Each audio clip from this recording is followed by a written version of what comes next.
The next case on our docket is 22-30105, Mexican Gulf Fishing Company versus United States Department of Commerce. Thank you, Your Honor. May it please the Court, John Vecchione, with me at counsel table is co-counsel Sheng Li, New Civil Liberties Alliance, for the appellant class of charter boat captains. The court below erred in four main ways, all of which require reversal of this case. The first is whatever the proper Fourth Amendment analysis is, it misread the Fourth Amendment. It then looked, by just assuming that there was a Fourth Amendment violation rather than saying so, it then vastly expanded the closely regulated exception to the warrant requirement in regulation. It then gave the agencies a kind of carte blanche to avoid the really important APA notice and comment, so that the public is able to know what the agency is proposing and be able to comment on it, and require the agency to then respond to those comments in a meaningful way. And finally, it failed to properly analyze the Fifth Amendment claim, saying that it hadn't been properly pled, and it was properly pled under all pleading standards. And so the first item is the standard. We argued below, and we think the proper standard is that this is a trespassory Fourth Amendment search. The government's position is still that it's not a search, and I don't know how you can get to that position, because in the United States v. Richman, if you touch the tire, this court said if you touch the tire to find out if there's something in the tire, that's a search. I have to lay out some of the facts here so that the court is well aware. They're in the brief, but I don't think you can really understand all the things these charter boat captains have to do. So they don't fish. They take people out recreational fishing who don't have boats. So that's what they're doing. They're not fishing themselves, and this is not commercial. When the regulation first came out, I think it was presumed that one device would do that, but that's not what actually has happened. What happened was there's the VMS requirement that we're challenging in its entirety, because it is tracking the boats at all times, even when they're at dock, even when they're not doing anything requiring the permit. Now, we don't think they should be tracked even when they're using the permit, but even when they're not using the permit, they're tracked. So then, what else do the charter boat captains do? Well, whenever they leave dock, if I'm here in a cove, and I go 500 yards across the cove to fill up my tanks, I have to call the fisheries and tell them that I'm leaving the dock, and whether it's a permit trip or a non-permit trip. Now, they know where I am, they know where my boat is, and I have to say, Mother, may I, when I'm taking my wife out to dinner across the quay. That's what's going on here. So it's not like they don't have any knowledge of this. They also have an app. Now, the app, we have challenged some of the information collected by the app, and some places use, some different fisheries, not the Gulf, use a logbook where you log what you took, what you discarded, and then your client, the guy who actually fished, countersigns it. But we're not challenging the app where before you come into dock, you have to say all the fish and all the discards. Sort of the main regulatory reason that NOAA and fisheries and the other appellees get to do this is the fish. The way I always explain it is, if you ever seen Robin Hood with Errol Flynn and Olivia de Havilland, he doesn't get in trouble because he's a rebel or any of this stuff. He gets in trouble because he's taken the king's deer, right? So it's a king's deer and it's the king's fish. So as close as you are to the fish, none of my clients have ever objected to counting the fish or doing any of that environmental analysis that needs to be done to make sure there's the right amount of redfish and red snapper and all of that. What they're complaining about, and what I think is has to be very well understood, is that they're giving all of these agencies a lot of information about what they're doing, of what the agency actually needs to know to do its job. And none of that is challenged here. So the second thing, I don't know how you can say it's not a Fourth Amendment search. It is under Jones. It's trespassory. So is this industry closely regulated.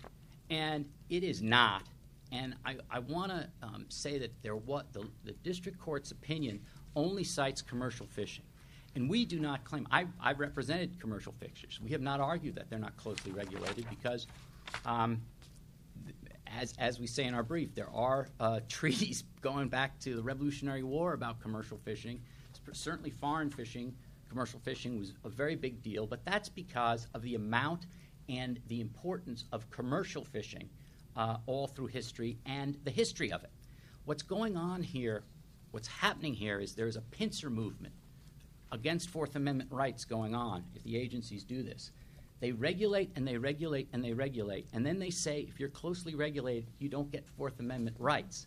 And so what's happening is, I think even Berger has an interesting point on the closely regulated issue. We don't believe that when you have a trespassory invasion of Fourth Amendment rights, that you can even have a Berger test. We think that's a Katz issue, not a trespassory.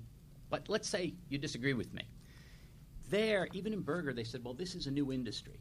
So the closely regulated has to be either from the beginning of time or when the industry started, right? Nuclear power. Nuclear power comes into being. And not only, and I always use this example because the federal government created nuclear power. The federal government said who could use nuclear power. The nuclear power was a new thing. That's closely regulated. Recreational fishing is everybody. It's everybody who goes out in the Gulf. And you have, you have the amount you can take, the regular fishing regulations we all have. And we all know when we go fishing. So I do think that it's important to realize that what's happening here is a movement to say something that has never been closely regulated and I think until the 90s wasn't regulated at all by the federal government and say, well, no Fourth Amendment warrant requirements for you. Hasn't our circuit said that very, very few things are closely regulated and that we're not going to expand closely regulated on our own if it wasn't already well established? I think if you look at Zedeh, that's exactly right. And I may be saying the name, it's Zedeh. And the fact of the matter is that those were doctors. And the Fifth Circuit said even, if they prescribe Schedule II drugs, maybe that's closely regulated. But we're not deciding. Well, if the regulation of Schedule II drugs is a maybe, recreational fishing is way, way, way out in the blue and nowhere near. So I don't think you can use that exception at all. So I don't think that the exception is there. And I want to move on. Now, your complaint's not relying on the Texas Constitution's provision to let you fish and hunt. No, it is not, Your Honor, because I will tell you, these boats, you have to go out into the federal waters. Yes, I know, but the states, other than Texas, did put in a brief in this case, and yes. They did. Many of the Gulf states did, and South Carolina. So what about the Fifth Amendment claim? Did you do that in your amended complaint? Yes. So in the was that in your First Amendment complaint? Yes. Fifth Amendment. Yes, it was in both of them. But in the Fifth Amendment, in our brief, we cite all the paragraphs. Now, in Iqbal Twombly, sometimes we shorten it to Twickball. It used to be just a short, plain statement. Well, under that, even under Twickball, this is pled. If you look at Loretto is I'm putting a cable box on this. I had looked at Loretto. It's the exact same thing. We laid out the facts of where they want this VMS device, that they want to put it on our property. I mean, we don't have to lay out. We don't have to use the magic word takings, which we did not. I admit that. But we cited the Fifth Amendment, and we said that they're taking part of our boat by putting this VMS device on it. All you have to do to state a claim is to state the facts. You do not have to state the law. And this court has been clear about that again and again. And so I do think that the court was wrong not to address those arguments upon summary judgment. What do you seek here today? So we believe that that the court should reverse and say that this is a warrantless search and it's not allowed, and strike the VMS rule. That's the key thing. The secondary thing is under the app, because they didn't tell us that they wanted, basically our most closely guarded business secrets of how much we're charging the customers, how much our gas is costing, all that. We can't get that from the APA notice and comment. We can't get that from the final rules notice and comment. We weren't given any chance to know that. So we think that should be overruled under the APA. There's not a constitutional claim about that. That's a pure APA. And I will just note we aren't waiving the fact that people, all of these businesses are small businesses. They all, under the RFA and everything, they don't have an army of lawyers out there looking at everything. And then when they make a comment based on regular American knowledge of things. And they say, we think this is a Fourth Amendment violation. And the agencies come back, and the agencies say, well, we'll keep the data safe. Well, that's not the point. You shouldn't be getting the data. So we believe the VMS, the final rule should be overturned in its entirety as unconstitutional. We believe that the parts of the app that collect material that they didn't say they were going to collect, they very clearly said, we want the fish and we want the bycatch. Bycatch is the term of art for things that you don't take. They said that clearly, and we've never challenged it either under the APA or under the Constitution. So that is what we are asking for here. And I also think that there is another problem with this case that I believe the court should address, because I think it is hanging around like Chekhov's gun to go off in the next scene. And that's this: both the court below and the government have argued that you have to prove that you're not violating the law. In this case, we said, wait a minute, they're following us around. There hasn't even been an administrative finding that our industry is particularly breaking this law or not reporting or not doing all the things they're supposed to do. Because I have found, representing this industry, that they are really worried about getting their permits. The agencies have a lot of power over them because they want to go out on their boats and they want to take people out. So it's not like there's a large and they're not taking the fish. This isn't even like the commercial industry where, maybe they're all trying to get the quotas. It's not that sort of thing. So there's not even an administrative finding that there's a lot of problem here. What the agencies have done here is say that we can always assume that the regulated parties are lawbreakers and doing bad things, and then we can violate their constitutional rights. And in a footnote, the court below actually said, yeah, you haven't shown me anything in the record that you're not lawbreakers. And I don't think you have to do that as an American. I think that turns the whole law upside down. I specifically think it turns administrative law. It makes administrative law unwieldy for any constitutional right. Because I can see in a case where they found that there was a big problem in the administrative record, it'd be a harder case. Here, there's none of that. It's just, we want to do it. We have the ability to permit you. We can throw you off the ocean. And tough luck, guys. That's it. That's pretty much the analysis. So I think that the court's statement and the government's restatement of it in their briefs, that you have to show that you're not violating the regulations, and that even if you show that we're still allowed to follow you around, is extremely dangerous. It should not be left unremarked on. Yeah, to put a device on a car, you have to have at least an informant's tip that there's a drug deal or murder or something going to go down.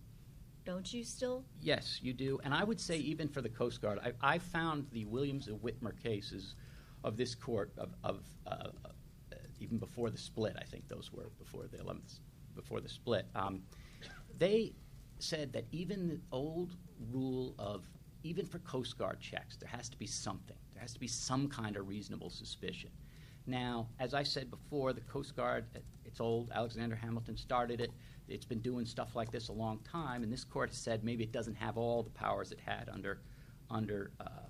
it did it in Alexander Hamilton's time, but it still allowed wide leeway because you don't know where the boats are coming from. In those cases, they could be bringing drugs from Bimini, I think it was, or they could be coming from Venezuela. They know where our boats are. We got to tell our customers, show up at this quay at such and such an hour, and we'll take you out for 5 hours, or we'll take you back. It's not a mystery. It's not like we have, wandering.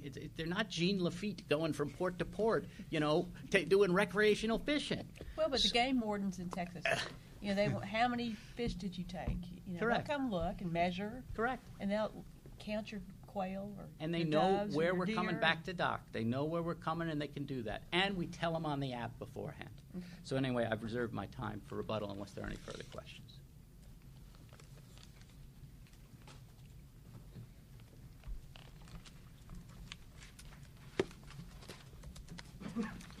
Good morning, Your Honors. May it please the Court. I'm Daniel Halainen from the Department of Justice for the United States. I'd like to begin this morning by talking about Congress. Congress, of course, has a long history of regulating fishing vessels that are operating in federal waters. And in the Magnuson-Stevens Act, Congress has directed the National Marine Fisheries Service to use that authority to conserve and manage the nation's fisheries for the benefit of everyone, including the fishing industry, which relies on the reliability and stability of the nation's fishing stocks. And I think the choices that Congress has made in the Magnuson-Stevens Act answer a lot of the key questions for the Court today about the statutory question, of course, but also about the Fourth Amendment question. Specifically, Congress, of course, has expressly authorized the National Marine Fisheries Service to require fishing vessels who come to the service to get permits, as these vessels have done, to use specified equipment and devices that can be used to facilitate enforcement. And Congress has also pervasively regulated this industry through the Magnuson-Stevens Act and expressly included commercial vessels and charter vessels. I'd like to elaborate a little bit on those 2 points, but before getting more into that, I think it would be helpful to discuss a little more generally how these electronic reporting regulations carry forward this task that Congress has charged the agency with. What jurisdiction has ever recognized recreational fishing as a closely regulated industry? We don't have a case for that, Your Honor. We would submit to the Court that this is not recreational fishing. The Congress has made a judgment to separate out charter fishing from recreational fishing. And charter fishing is distinct because these are vessels that are carrying paying passengers into federal waters. It's not commercial fishing. It's, if you want to put charter fishing in the in-between state, then I will ask the same question. What court has ever said charter fishing is a closely regulated industry? So we agree. Congress separated commercial fishing from charter fishing. We don't have a case where a court has looked at charter fishing in particular, but we think that's not necessarily dispositive of any of these questions because Congress has developed this pervasive regulatory scheme that includes both commercial fishing and charter fishing. And the way that the courts have looked historically at these types of industries does not support an approach that would allow plaintiffs who have particular circumstances that don't align with sort of the general previously established basis for establishing an administrative inspection regime to carve out their particular circumstances in a way that would undermine the regulatory scheme that Congress itself has established. The purposes of the Magnuson-Stevens Act and the policies that Congress has written directly into the statute, this is in Section 1801 of Title 16, talk about overfishing generally. And Congress has tied that purpose and policy to both commercial fishing and charter fishing.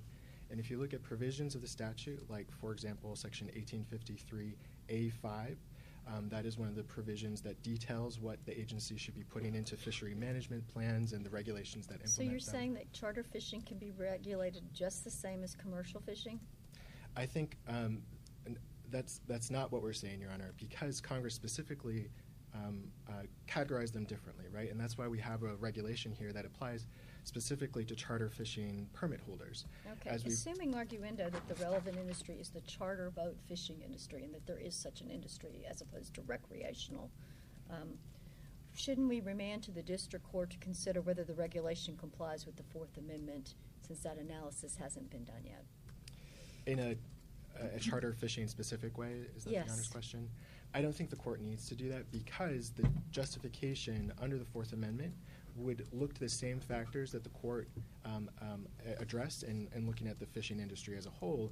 And of course, regardless what the district court said, this court, I think, should also look at the industry as a whole, including both commercial and charter fishing, and look to the same reasons that the court has identified. And of course, the other courts that we've pointed to in our briefing, the Third Circuit has a detailed decision on this, the Ninth Circuit, these courts have all looked at fishing generally, and we think it's appropriate Those to are include... commercial fishing, not fishing in general. Yes, those are commercial fishing. So that's not fishing in general. That's not true.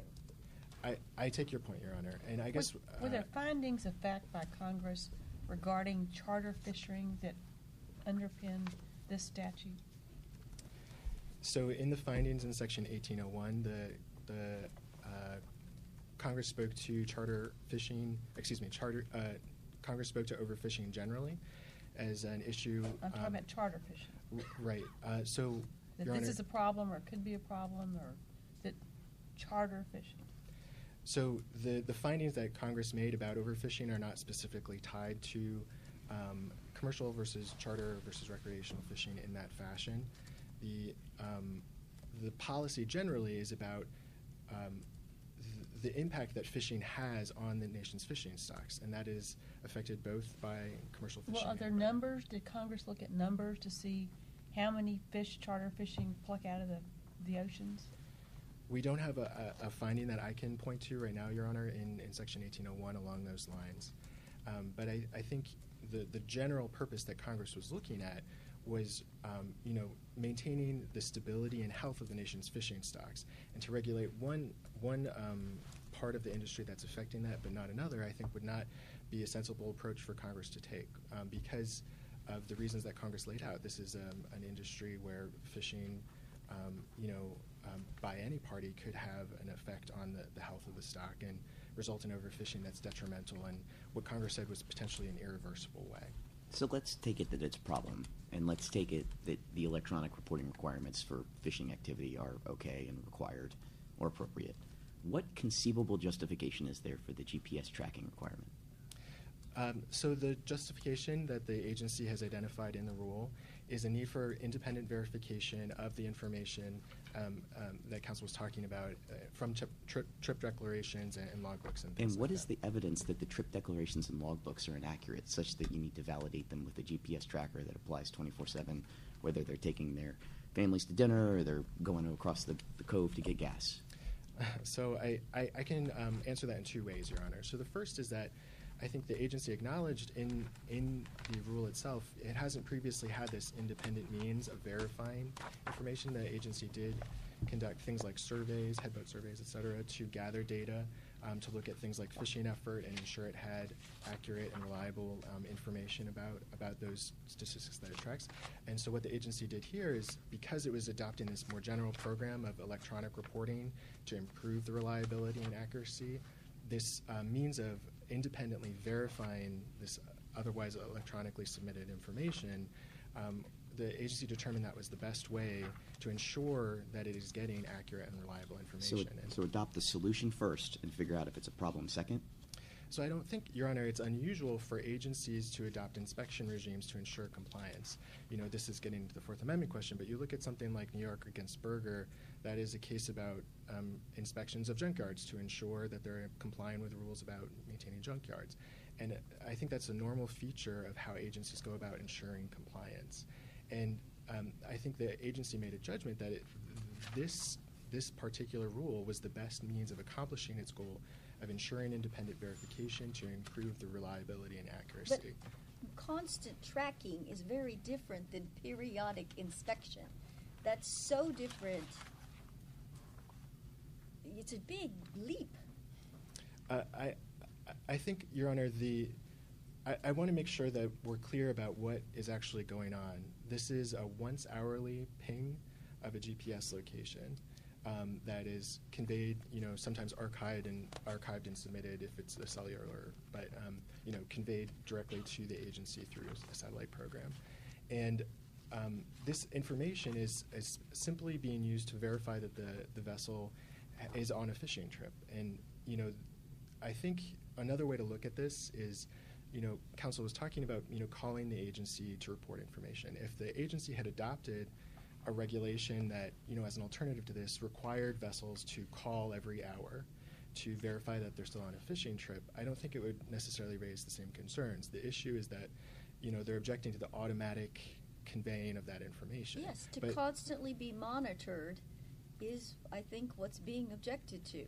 That's constant monitoring of your every move is frightening to by the government is frightening to most people. I understand Your Honor's concern, but I think one thing that I would emphasize as a context for this program is that, you know, this is a permit program. This is a privilege to, you know, take advantage of the fishing stocks that Congress has charged the agency with conserving in this way. And, you know, this is not something that would be applicable to all species, right? This is just for federally managed species. It's only in federal waters. So it is a part of a regulatory regime that, as we've detailed, and I don't think is sort of controversial. This is, you know, a complex, for good reason, What's type not of controversial? that this type of regulation of the nation's fisheries through things like the fishery management councils and fishery management plans, whereby the agency develops these regulatory programs that are tailored to specific needs of particular fisheries, particular species, particular regions. But what's been shown that this is actually tailored?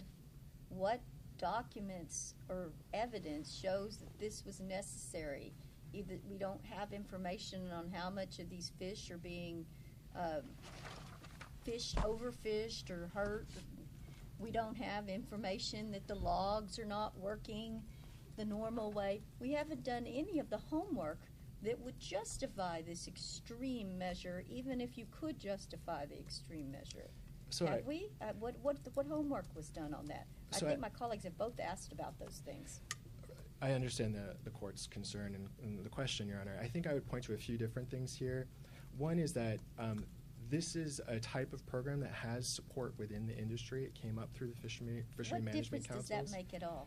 I think because the point is that there's concerns within the industry, and the amicus brief has pointed to some of these at parts of the record, like 10661 and 10665, about things like illegal fishing within the nation's fisheries, and this fishery in particular. And to the court's question about, you know, has the agency done its homework, I think the point of this regulation is so that the agency can ensure that it is getting accurate information. Well, so that they make the argument in their briefs about necessary and appropriate. That's the language in the Act. And it's usually when agencies, in a rulemaking, they do make fact findings. Say, you know, we need this information. We can't get it another way. We've had problems with the charter fishing industry. They're pulling X tons of fish from these areas every year. They make some findings. And then that supports one way or the other, whether it's necessary and appropriate under the Act to implement these kinds of regulations. Yes, Your Honor. As just a preliminary answer to Your Honor's question, we think the necessary and appropriate provisions of Section 1853 are an independent basis for looking at the statutory question here. We think the court can resolve the statutory question solely on 1853b4, which is the provision about equipment and things like that. And we think in terms of the substance of what the agency was looking at as to why this regulation was appropriate, the agency, of course, did go through this Fishery Management Council process. It didn't say whatever equipment or devices the agency can dream up. It said to further the ends of the Act, to make that's to me the nexus that's missing here. The agency didn't say, well, without these devices, we cannot carry out the purposes of the Act. As applied to charter fishing, it's commercial fishing. That's a whole other ballgame. Yes, Your Honor, I understand. I think I would point to a couple things. So first, in terms of what the agency was thinking in developing this regulation, which again came up through the Fishery Management Council, it did not originate with the Secretary. If you look in places of the record like 11758, 12094, you know, we have record evidence about some of the proceedings that were going on below, where the agency looked at things like surveys, like the headboat survey that the agency discusses in the background to this, and discussed why that couldn't be scaled up as a means of providing verification. And this was the only way to provide that type of independent verification that the agency was looking at. And so there isn't an alternative that the agency could identify in the record of achieving this goal of independent verification.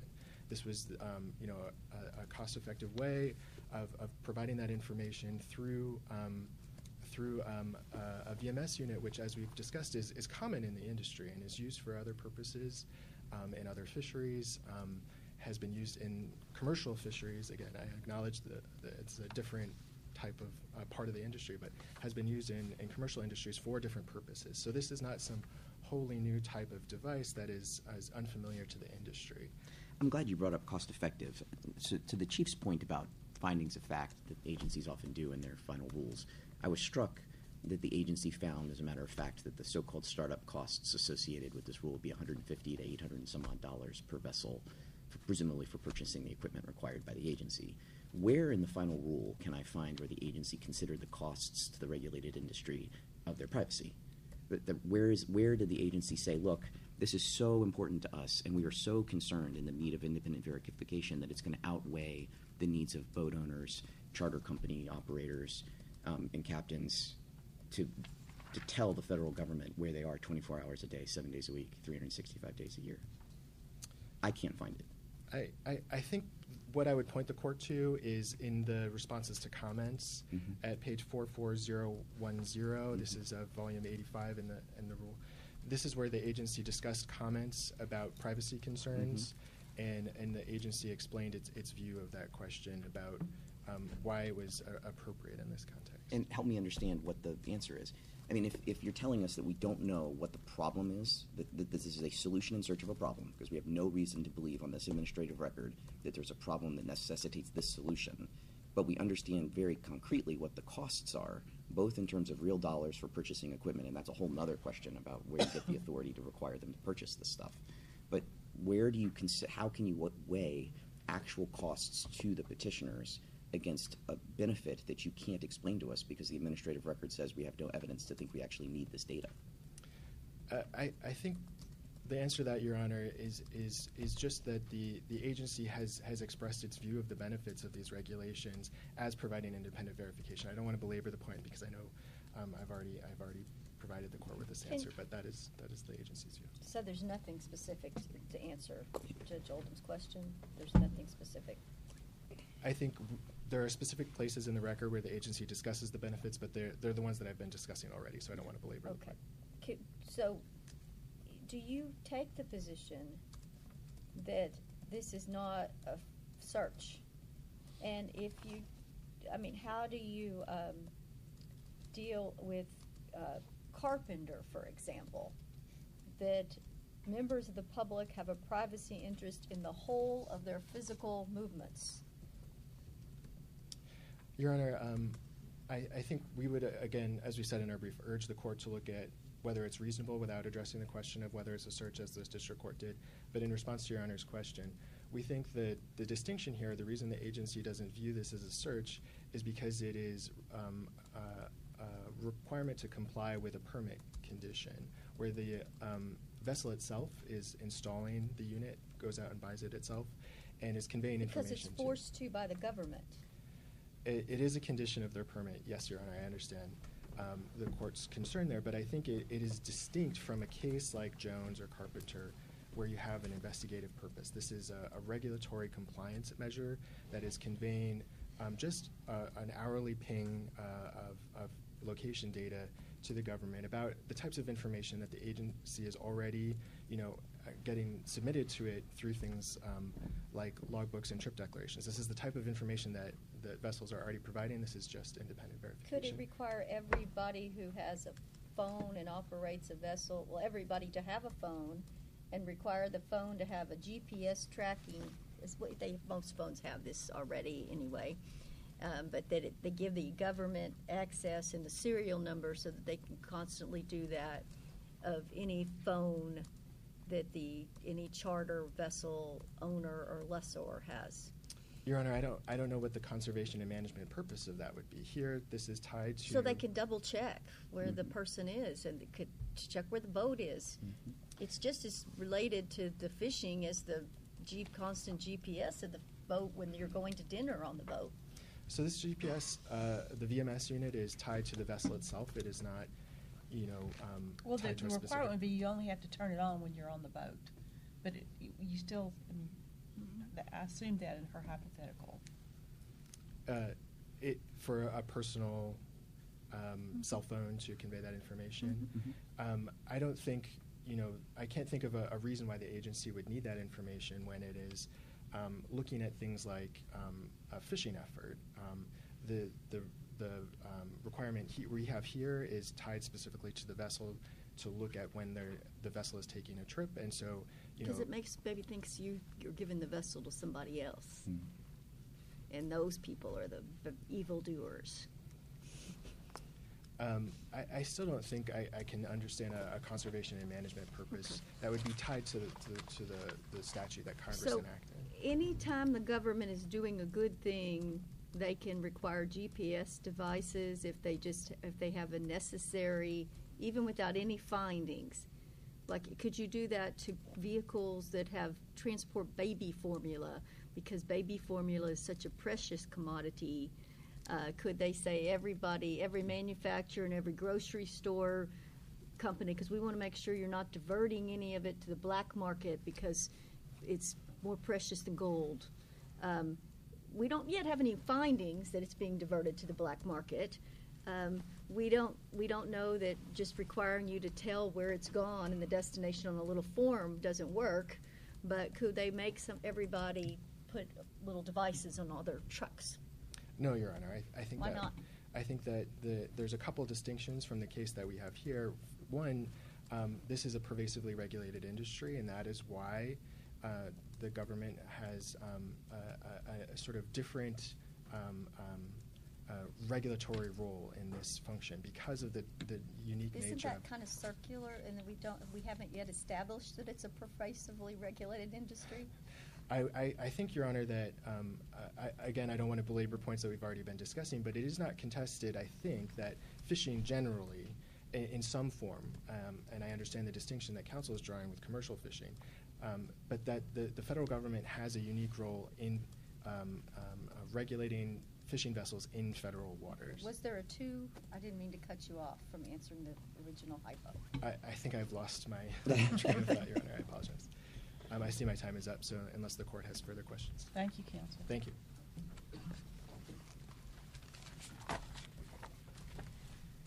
Thank you.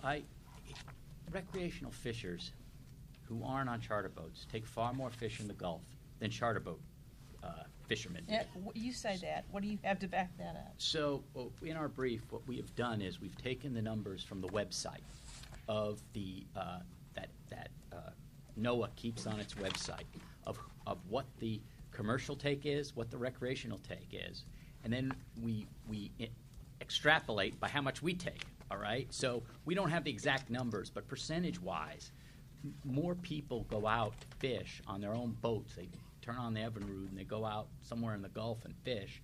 And what is happening here, and this is why I use the pincer movement, what's happening here is that if fishing is recreational fishing, and the MSA, the Magnuson-Stevens Act, doesn't help them, because the Magnuson-Stevens Act makes a difference. Well, the Supreme Court's made clear that you don't have to regulate everything that might be a problem to regulate one thing, and which leads to my next question. What's your best case that says what's the limit on a government's requirements that they can place on a permit holder?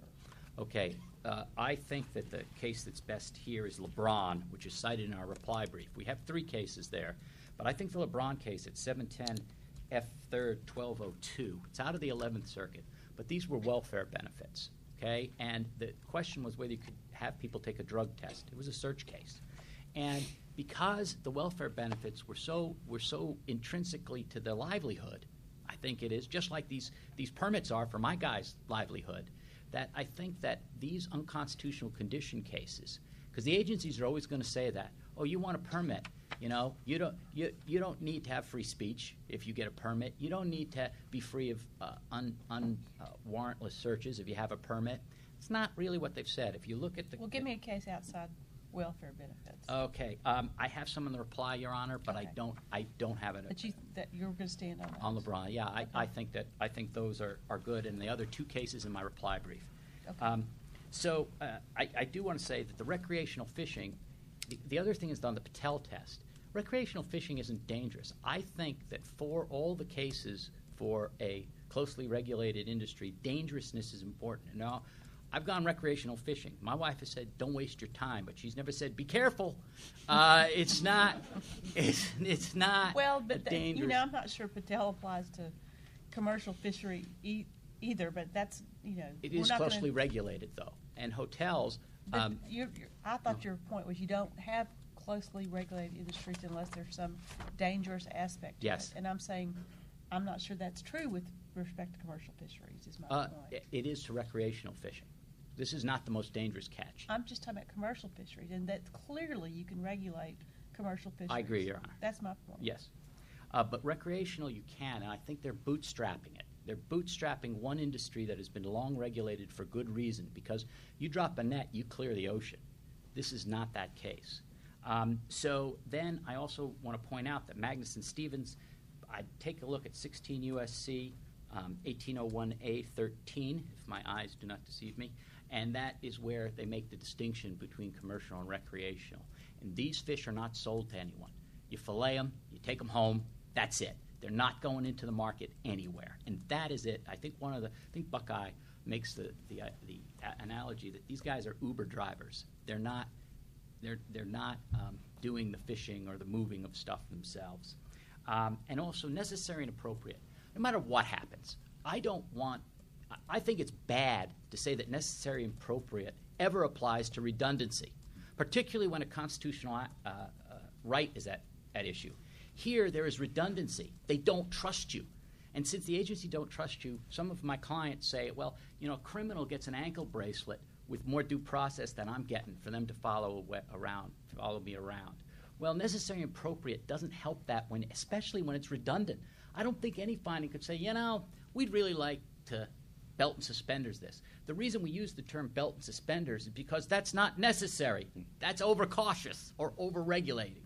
So I never think necessary and appropriate counts in a... Well, I would argue with you in the electrical generation and power. Right, and nuclear power, dangerousness, Your Honor. Well, right, electricity generation is not dangerous either. But I'm just saying we can't carry your characterizations to the extreme. I understand, Your Honor. And the last one I want to say is about the devices. I think the devices have to be not a tracking device, but devices used in fishing. They could not require us to have a harpoon on our boat because some commercial vessel needs a harpoon. All right, thank you, Counsel. Thank We've got your argument. Thank you.